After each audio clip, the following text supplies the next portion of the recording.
আত্মা যদি চলে যায় দেহ,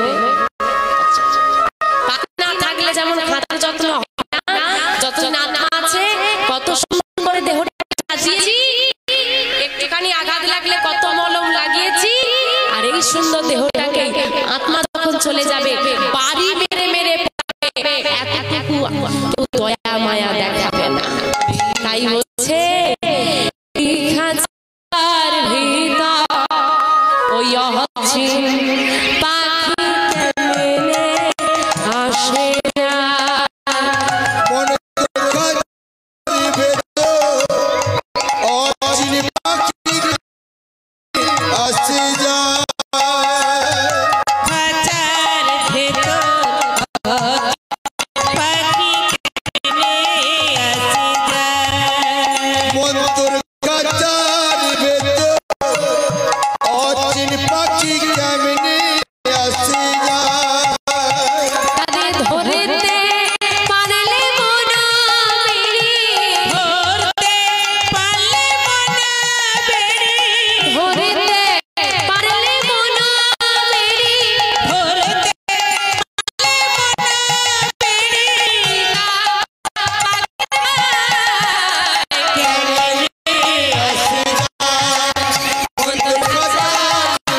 তারা তো আমাদের বেশি, তোমার কম তারা, আমাদের বেশি তারা।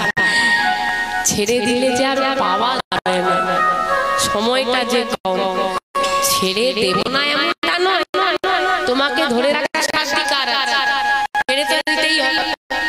তবে আমার সখী যদি অনুমতি দেয় তবে ছেড়ে দেব, তার আগে নয়। কোন বাধা শুনল না গোবিন্দের, পদ্মা ডাক দিল চন্দ্রাবলীকে, চন্দ্রা বাইরে এসে দেখ কে দাঁড়িয়ে আছে। চন্দ্রাবলী বেরিয়ে এসেছে, আর বেরিয়ে এসে দেখছে আর কথা গলবস্ত্র হয়ে দাঁড়ালো চন্দ্রাবলী। হে মা, হে বাবা, হে করুণা, কৃপা করে আমার কুঞ্জ তুমি গ্রহণ করো।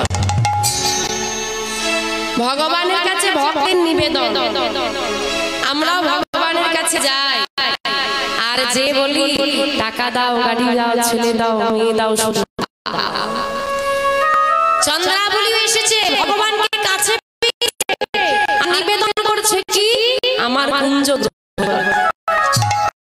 তোমাকে শুধু একটু সেবা দিতে চাই, কিছু চাই না, শুধু একটু সেবা দিতে চাই, সেবা সেবা দিতে চাই, আমরা শুধু নিতে চাই। আর যারা প্রকৃত ভক্ত হয় তারা দিতে চায়, এরাই আসলে ভক্ত। আমরা তো ভগতে পারি না। মাধব বলছে আজকে আমি তোমার কুঞ্জে যেতে পারবো না। গোবিন্দ আসতে পারবে না, জানি তুমি আসতে পারবে না, আমি তো অধমা, আমি তো ভিখারি, আমার ঘরে তুমি কেন আসবে? কত ভক্ত তোমার জন্য কত দামি দামি খাবার বস্তু, দামি পোশাক, উত্তম সেবা সাজিয়ে বসে আছে, আমার মতো অভাগিনীর ঘরে তুমি আসবে না, আমি জানি। কবি আমি তোমার কাছে কিছু চাইনি, শুধু তুই একটু সেবাই দিতে চেয়েছি, এতটুকুই আমার সৌভাগ্য হবে না।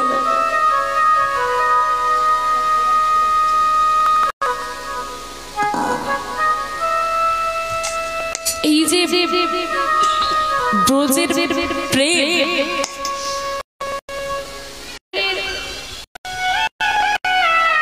প্রেম এটা পৃথিবীর কোথাও দুর্লভ, এটা কোথাও পাওয়া যাবে না। আমরা ভগবানকে ভালোবাসি, কিছু মানুষ ভালোবাসে অনেক পাপ করেছে, মুক্তি পেতে হবে তার জন্য। কিছু মানুষ বৃদ্ধ হয়ে গেছে, ভাবছে সারা জীবন অনেক কুকর্ম করেছি, এবার একটু ভালো কর্ম করতে হবে, না হলে সেখানে গিয়ে শাস্তি পেতে হবে। সেই কারণে কিছু ভক্তই আছে বিপদে পড়লে মন্দিরে যায়, আবার কিছু ভক্ত আছে লোক দেখানো ভক্তি। আসল ভালোবাসাটা না, আমরা তো মন্দিরে গিয়ে বলি হে গোবিন্দ আমাকে ভালো রাখো, পরিবারকে ভালো রাখো। কেউ কোনোদিন জিজ্ঞেস করেছে গোবিন্দ তুমি কেমন আছো? মানুষ এতটাও স্বার্থপর হতে পারে?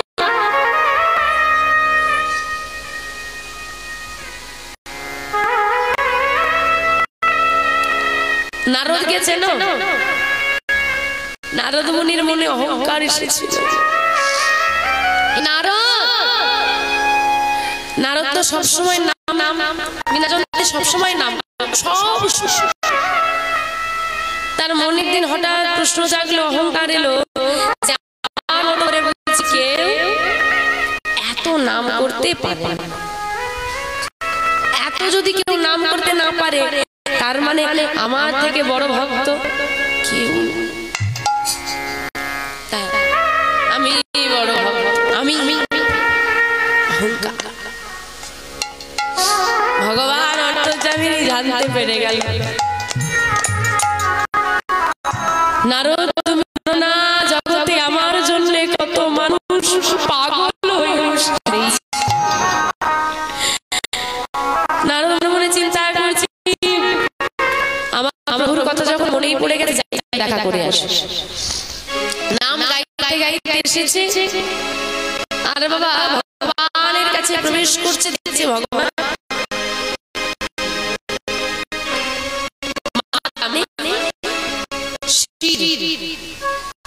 ধরে নিয়ে শিরোপীড়া, শিরোপীড়া হচ্ছে মা, শিরোপীড়া মানে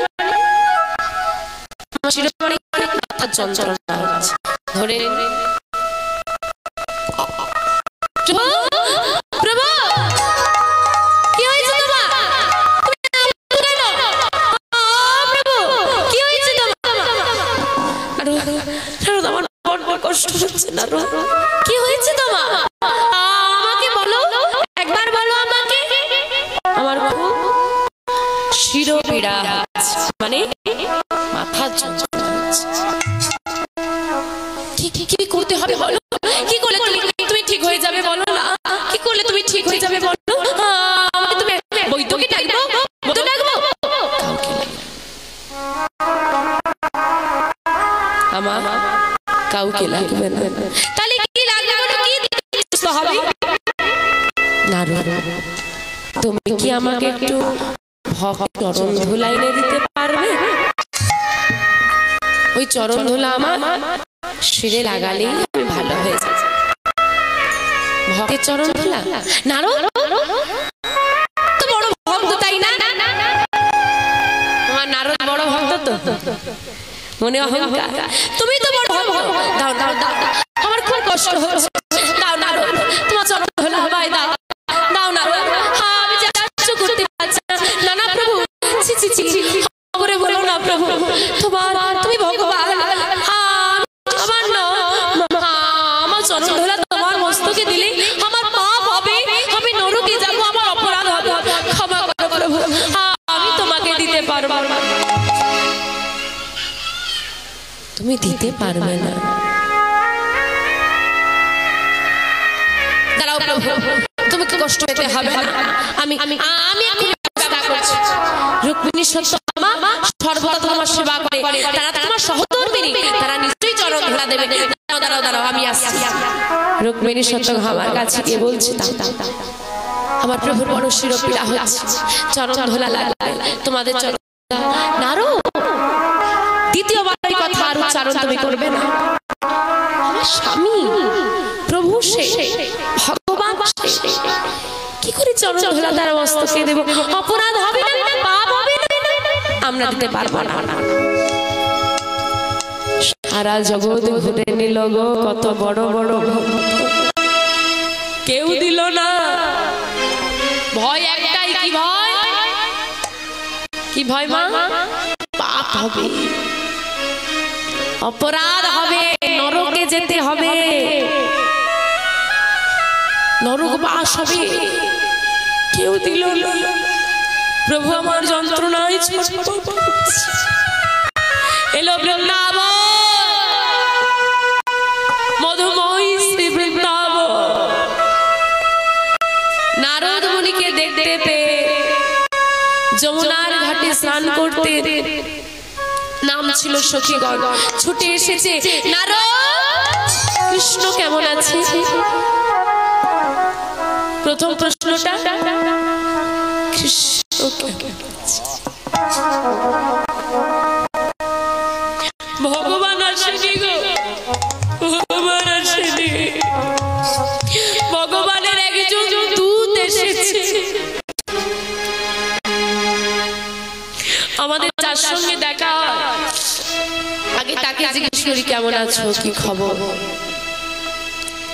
ব্রজবাসীর প্রথম প্রশ্ন ছিল কৃষ্ণ কেমন আছে।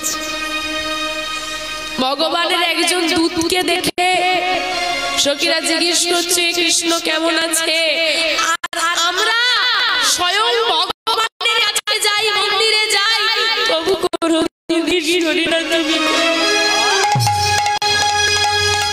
আমাদের কেমন ভালোবাসে বলো না, চুপ কেন? কৃষ্ণ কেমন আছে বলো না। ভালো নেই, ভালো নেই, ভালো নেই, আমরা জানতাম কৃষ্ণ ভালো পারে না। এই বৃন্দাবন ছেড়ে আমাদের কি চিনি কৃষ্ণ ভালো থাকতে পারে। কি হয়েছে কৃষ্ণের? কৃষ্ণের শিরোপীড়া হয়েছে। শিরোপীড়া, খুব কষ্ট পাচ্ছে না আমাদের কৃষ্ণ? কি করতে হবে জিজ্ঞেস করনি? কি করতে হবে, কি করে ভালো হবে জিজ্ঞেস করছি। কি বললো? ভক্তদের একটু চরণ ধোলা লাগবে, কিন্তু বিশ্বাস করো কত জায়গা ঘুরেছি, কেউ একটু চরণ ধোলা দিল না। আরে তুমি তো আমাদের কাছে আসবে, সখীরা সবাই একটা উত্তরীয় পেতে দিয়ে তাতে সবার চরণ ধোলা দিয়ে দিয়ে যাও। নারদ নিয়ে যাও, নিয়ে গিয়ে আমাদের কৃষ্ণের মস্তকে লাগিয়ে দাও। নারদ মুনি ওই চরণ ধোলাটা নিয়ে বাবা চুপ করে দাঁড়িয়ে আছে, আর কথা বেরোচ্ছে। কি হলো, দাঁড়িয়ে আছো কেন? যাও, আমাদের কৃষ্ণ কষ্ট পাচ্ছে। তোমাদের ভয় করছে না? কিসের ভয়? পাপ হবে, অপরাধ হবে, পাপ লাগবে গো, নরকে যেতে হবে গো, ভয় করছে না? হাসতে হাসতে সখীরা বলে নারদ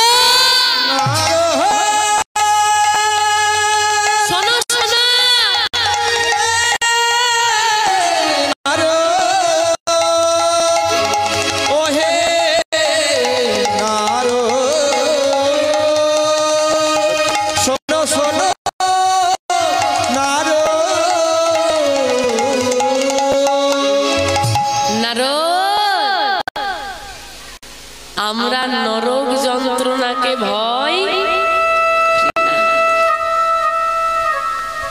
যেদিন থেকে কৃষ্ণ বৃন্দাবন ছেড়েছে সেদিন থেকে তো নরকে আছে। আর কৃষ্ণ নরক যন্ত্রণাটা অনেকটা কৃষ্ণের থেকে দূরে থাকা। ব্রজগোপী বলছে নরক যন্ত্রণা অনেক ভালো কৃষ্ণের চেয়ে দূরে থাকার থেকে। আর আমরা বাবা সেই নরক নিয়ে ব্যস্ত, সংসাররূপী নরকে ব্যস্ত, গোবিন্দকে পেতে।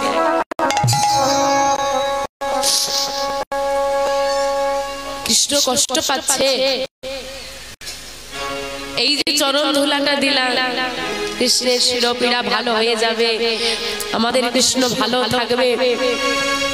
আমাদের কৃষ্ণকে ভালো রাখতে গিয়ে যদি এক জন্ম কেন শত জন্ম নরকে থাকতে হয়, আমাদের কোনো দুঃখ নেই। নিতাই গৌর হরি হরি। কতটা ভালোবাসা থাকলে এমন কথা বলা যায়। কৃষ্ণ একটু হেসে দিক, কৃষ্ণ একটু হেসে দিক, আমরা তো হাসতে হাসতে জীবন দিয়ে দেব। আমাদের যাই হোক, যত কষ্টই হোক, আমাদের কৃষ্ণ যদি ভালো থাকে আমাদের তাতেই। নারদ মুনির অভিমান ভাঙলো যে সত্যি আমি ভক্ত হতে, এদের কাছে আমি ভক্ত হতে। আজকে চন্দ্রাবলী কিছুতেই গোবিন্দকে ছাড়ছে না। গোবিন্দ বলছে ছেড়ে দাও না। আরে যা চাইবে তাই দেবো, বাস ছেড়ে দাও। দেবে তো? যা চাইবো দেবে, দেব তো। তুমি আমার হয়ে যাও। চাপটা কত সুন্দর। যে যথা মাং প্রবদ্ধন্তে স্তং সदैव ভজমহম মম বর্তান বর্তন্তে মনুষ্য পার্থ সর্বস্ব। মানুষ সর্বস্বকে প্রার্থনা করলে ভগবান বিমুখ করতে। চন্দ্রাবলীর কুঞ্জ গ্রহণ করলো মাধব। রাধারানী বসে বসে সারা রাত, আর চন্দ্রাবলীর কুঞ্জ যেই না প্রবেশ করেছি, চন্দ্রাবলী মনির আনন্দে গোবিন্দকে সেবা দিচ্ছে। কেমন করে? গলায় বন মালা দিয়ে, গলায় বন মালা দিয়ে, কপালে সিঁদুরের ফোঁটা দিয়ে, কপালে সিঁদুরের ফোঁটা দিয়ে, পরনে নিজ বসন পরায়ে, নিজ বসন পরায়ে, সেবা দেয় আর বলে মাধব ও মাধব, নিজ গুণে সেবা করা। তুমি তব নিজ নিজ নিজ গুণে, নিজ গুণে সেবা করো গো। সুন্দর করে মাধবকে সেবা দিয়ে শয়নে দিয়েছে।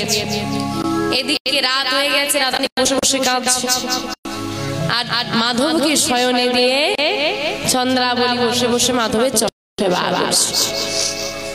মাধব চিন্তা করছে এই কখন চন্দ্রাবলী ঘুমোবে, চন্দ্রাবলী ঘুমোলেই আমি চলে যাব। আর চন্দ্রাবলী মনে মনে চিন্তা করছে প্রতি রাতেই তো ঘুমোনো যায়, কিন্তু প্রতি রাতে মাধব বাবা যাবে।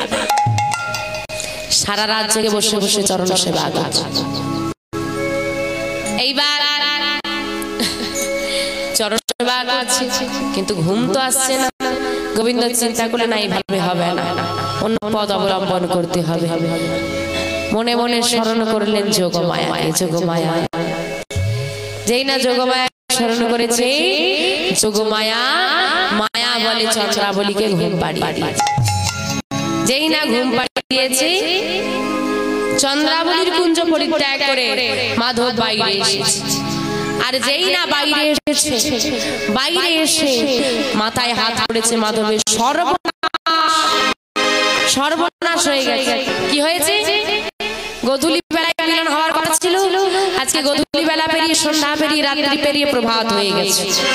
না জানি রাধারানী কি করছে। সারা রাত রাধারানী কেঁদেছে। সারা রাত কেঁদেও যখন এলো না গোবিন্দ, যার সেবার বস্তু ছিল ধূপ দীপ চন্দন মালা ইত্যাদি সব মান করে চলে ফেলে। বধূ যখন এলো না, বধূর সঙ্গে আমি আর কথা বলবো না। আর এদিকে বধূ চন্দ্রাবলীর কুঞ্জ পরিত্যাগ করে ছুটতে ছুটতে রাধারানীর কুঞ্জ পানে চলেছে। কেমন করে গো?